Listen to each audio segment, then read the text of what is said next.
good day po sa inyong lahat. Dito po tayo ngayon sa rest house ni Sir Hernani Jimenez dito po sa Boy J. Lunao Game Farm. Naimbitahan po tayo ni Sir dito para i-share po sa atin yung naririnig ko sa kwentuhan namin sa sa calls na meron po siyang mga pure na galing po sa group of purists or yung mga breeder po na nagbi-breed po ng mga pures lang dito sa Pilipinas. So, meron po si Sir Boy na papakita sa atin mamaya pagbaba doon sa kanyang farm. Ngayon ay nag-uusap po muna kami sa mga pwede naming gawin. Ito, nagkakape-kape. Kaya sir, thank you nga pala sa pag-invite nyo ulit sa amin dito. It's my pleasure to that you're around para you can help me resonate with the mga sabongeros. Ayun. Kaya mamaya po, pagkatapos mo namin magkape-kape ni Sir, ipapakita po namin yung mga bago at mga pure na mga bloodline na meron siya rito sa Boy J. Lunao Game Farm. Ayan, bali, pasalamat lang po ulit ako na imbitahan tayo ulit dito ni Sir Boy. Alam niyo naman, tayong mga maliliit na nagmamanok ay malaking bagay na po para sa atin na makapunta po rito at makausap po ang isang legend po na si Sir Boy J. Jimenez.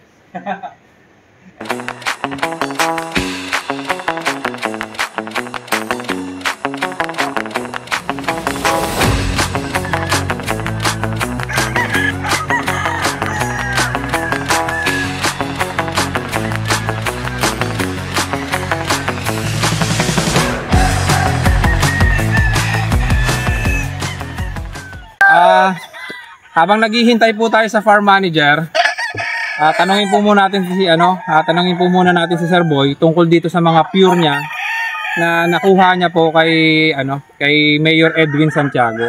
Tanungin natin siya kung ano ba yung mga bloodline na napunta sa kanya galing kay Mayor Edwin.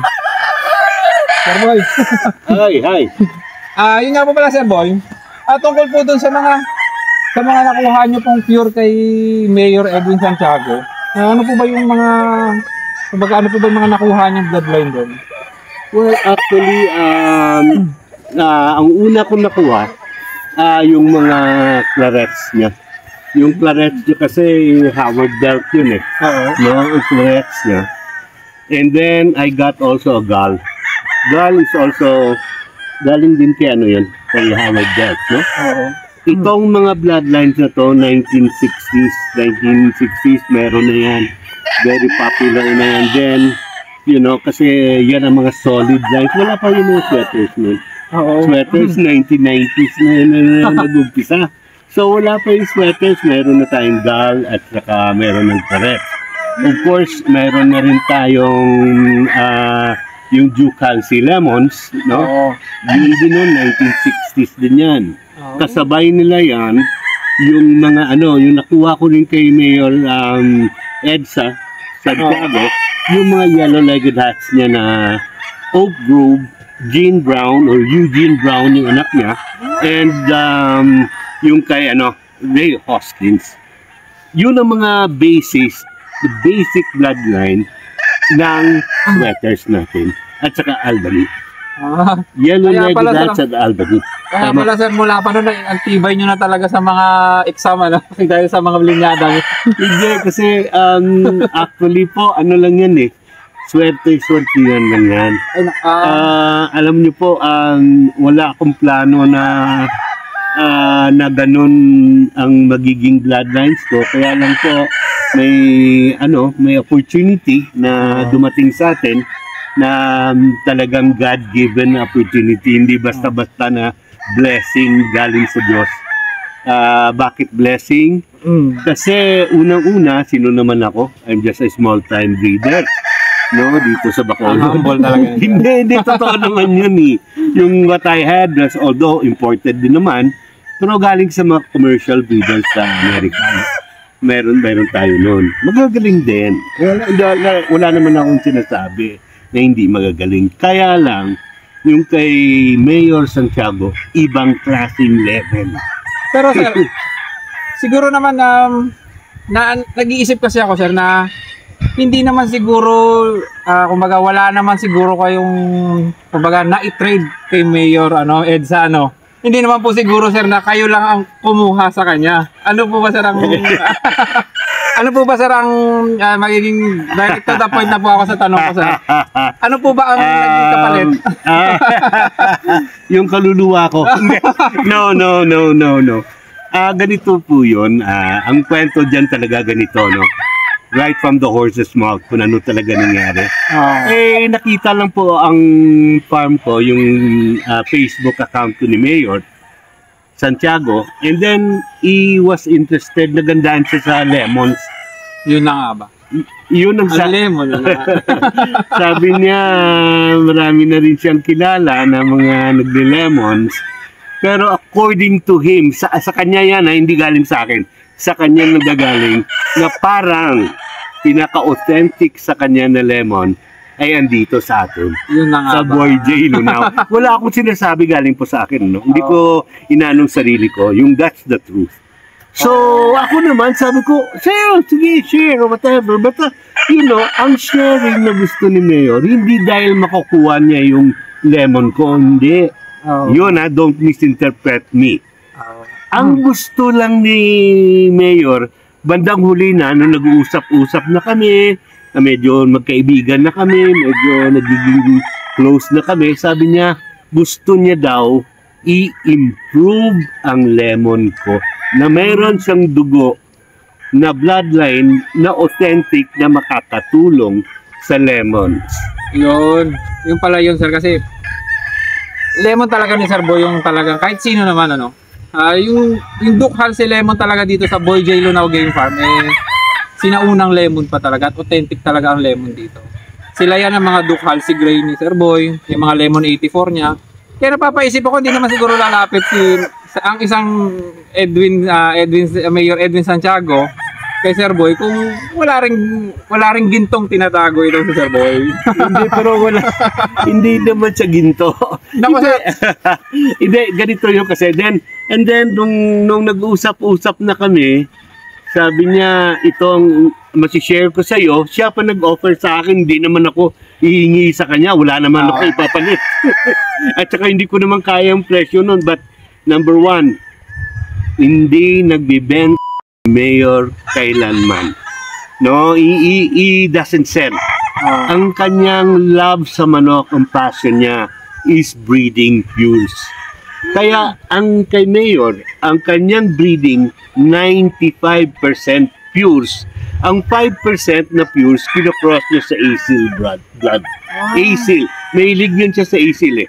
So yun lang ang cross niya. Asil cross to Tarets, Asil cross to JBK o John Bishop Kelso, yun ang kanya lang. Pero lahat ng dugo niya, pures.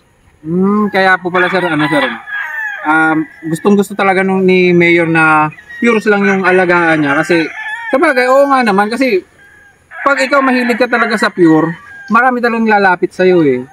Maraming ang nagsisimba sa kanya na ayoko lang sasabihin ko sino, kilala niyo lahat yun.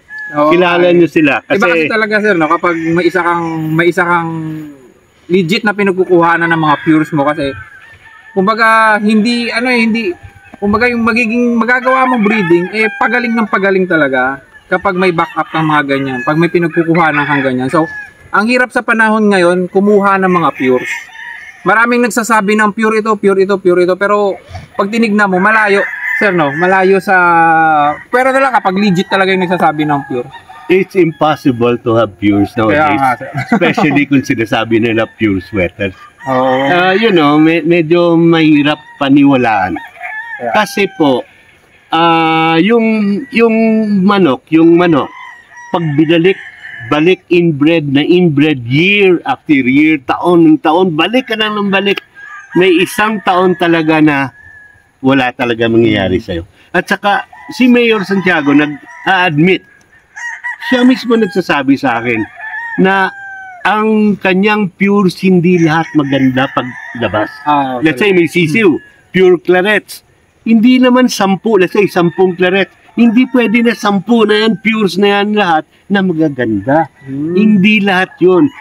Ang magaganda lang daw doon, 2, 3. Ganun lang. Kaya sabi niya, mahal talaga ang Pures dahil maselan po talaga ang lumalabas na magandang specimen.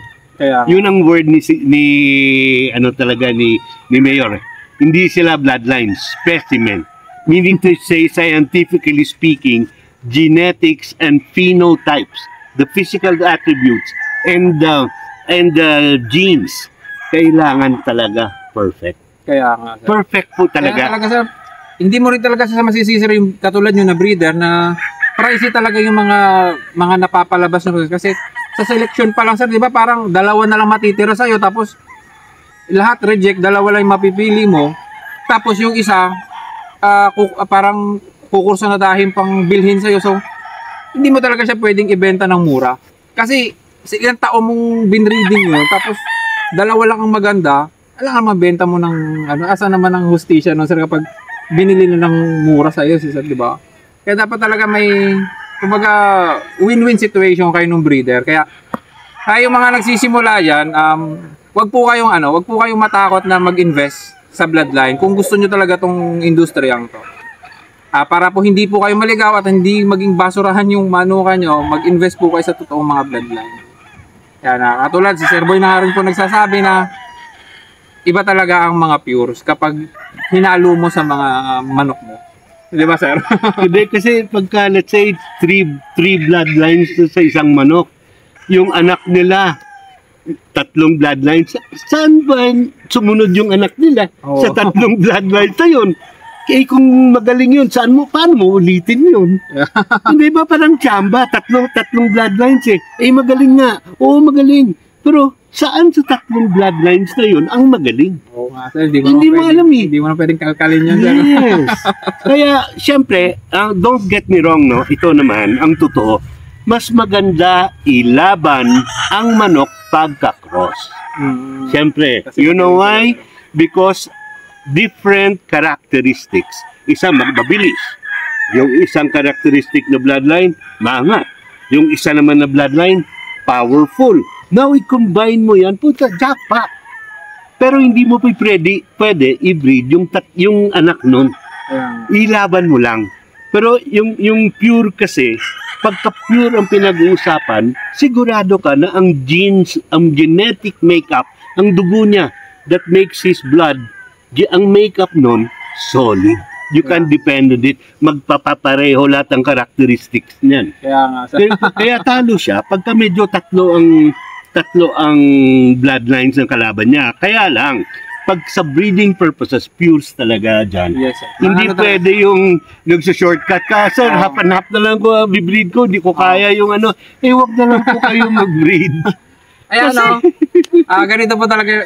Napapansin niyo po ba yung pinagkaibahan ng Napapansin niyo po ba yung pinagkaibahan ng baguhang magmamanok ngayon? Pagkausap mo yung baguhan ng magmamanok, kumpara sa mga legend talaga sa pagmamanok, yung matagal na talaga sa industriya ng pagmamanok.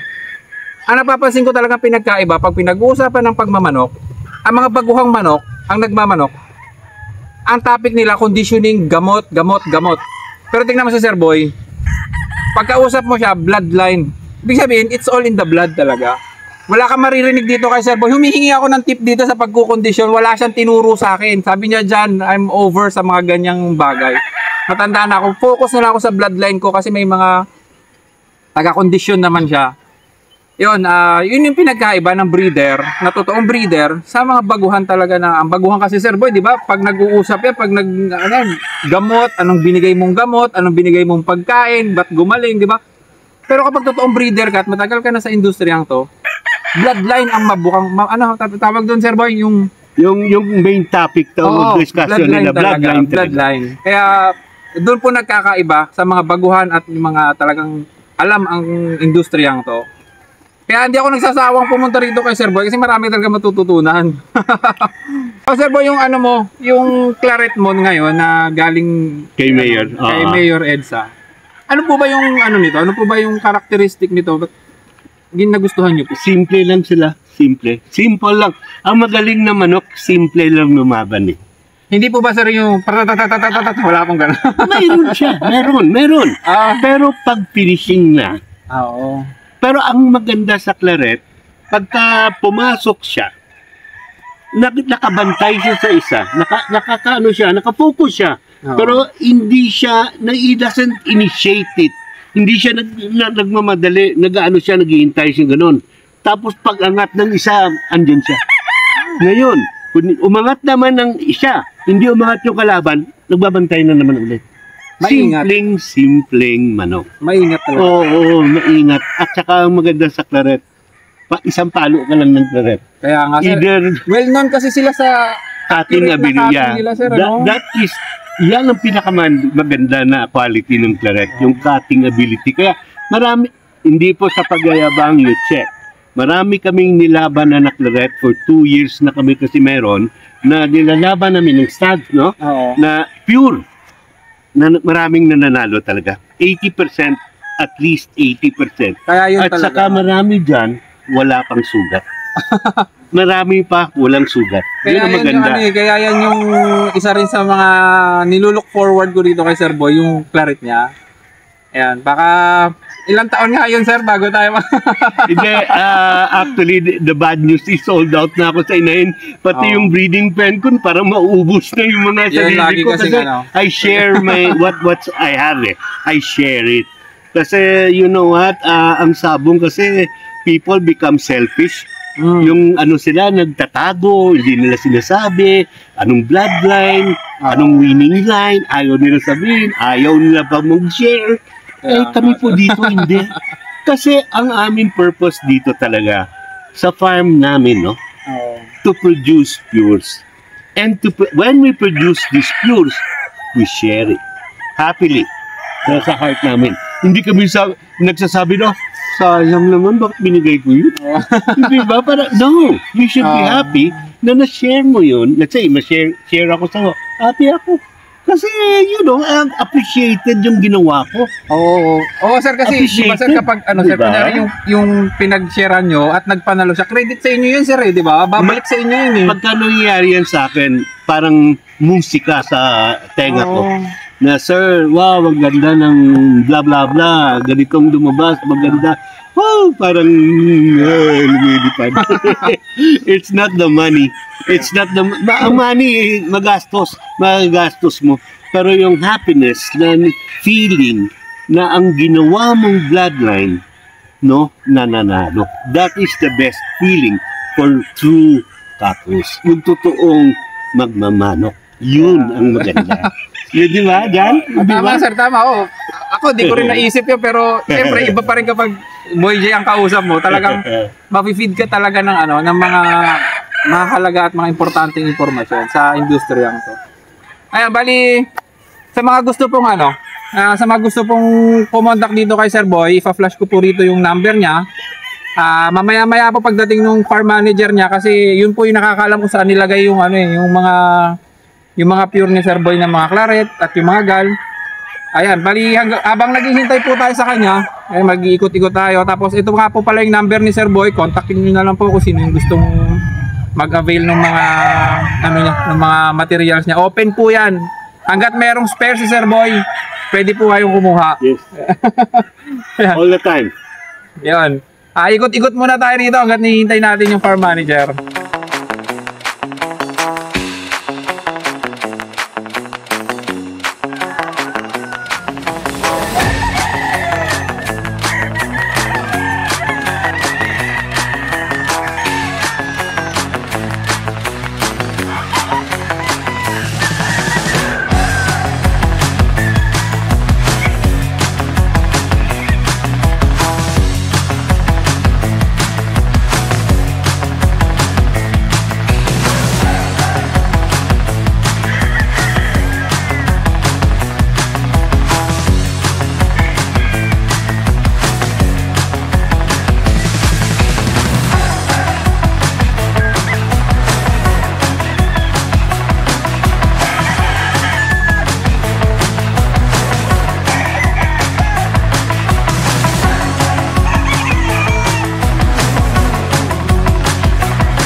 At ayun, Kadadating lang ni Kano at ni-request natin na ilabas niya to. Ito po yung yung pure claret galing kay kay Edwin Santiago. Sir, napakagandang broodcock nito, sir. Salamat. Thank you. Napakagandang manok. Salamat. Ang napaganda namin dyan sa original na sineo ni Mayor Edsa is yung station niya. Kasi yung pinadala ni Mayor medyo shorter by an inch sa paa niya. So dito kasi ang effect kasi na magpalaki ng upbringing ng mga manok dito because natural lahat, mountain bred as they say, medyo gumaganda ang station ng manok because they're very healthy at saka yung magandang environment dito dyan. Kaya medyo parang mature na siya dyan, no? But it's only 9 months old. Alam niyo ngayon ako nakahawak ng ganito ka-quality manok. Sobra ka naman dyan. Kakaiba talaga rin. Iuwi ko na, sir. Sige, go! Ayun, hanggang dito na lang po muna tayo dahil may pupuntahan pa si sir at nangiistorbo lang tayo. Babalik po tayo dito sa susunod para sa mga ibang bloodline na meron siya na pwede niyang ma-share sa atin. Kaya sa gusto po mag-inquire ng mga lahi nito, sir, may available ba tayo ng mga lahi nito? Ang claret na broodstag meron pa. Pero you sold out na kami sa mga pullets. Sorry. Yan. Mga January pa available. Yan. Bali yun na. Sa mga gusto mag-avail ng ganitong bloodline from Mayor Edwin Santiago, contact na lang po kayo kay Sir Boy. Pa-flash ko ulit yung number niya. Baka nakalimutan niyo po. Ayan. Review niyo po muna. Huling silip sa sa claret. The beautiful face, oh. Beautiful eyes. Ayun, at maraming salamat sa walang sawang panonood nyo kahit minsan lang tayo nag-upload. Hanggang sa susunod, salamat sa panonood nyo. Thank you.